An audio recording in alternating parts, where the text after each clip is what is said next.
दोस्तों बात करें सीरियल सोन दौरे की, तो देविका पहुंची ऋषि के जन्म स्थल यानी कि हॉस्पिटल। लेकिन यहां पर डॉक्टर ने बताया देविका को शॉकिंग न्यूज़, जिसे सुनकर देविका के भी उड़ गए होश कि सुमन नहीं बल्कि ऋषि की असली माँ है भूमि। जी हाँ, फिलहाल तो शो में दिखाया जा रहा है कि किस तरह से यहाँ पर भूमि की गलती की वजह से ही जो ऋषि है वो सुमन से छीन गया है और वो तीर्थ के पास चला गया है। हालांकि यहाँ पर जब ऋषि को घर लाया जाएगा तब यहाँ पर ऋषि काफ़ी तमाशा करने वाला है और कहने वाला है कि उसे यहाँ पर नहीं रहना, उसे अपनी सुमी के पास जाना है।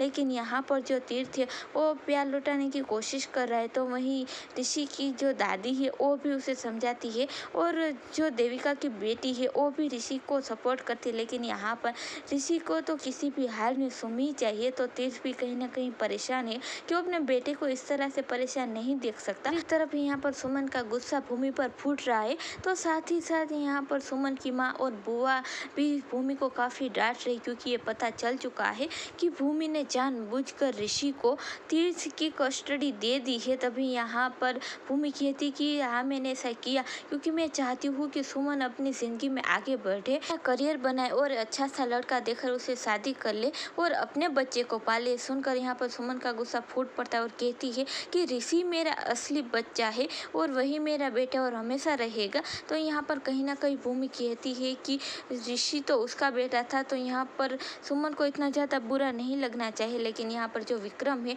वो भूमि को संभालता है और कहता है कि मैं तुम्हारे सपोर्ट में हूँ, कि तुमने जो कुछ भी किया वो अच्छा ही किया, क्योंकि यहाँ पर विक्रम अब भूमि के जरिए ही सुमन का विश्वास जीतेगा और उसके करीब जाना चाहता है। लेकिन आपको बता दी कि सुमन खुद मित्तल हाउस जाएगी और ऋषि को गले से लगा लेगी।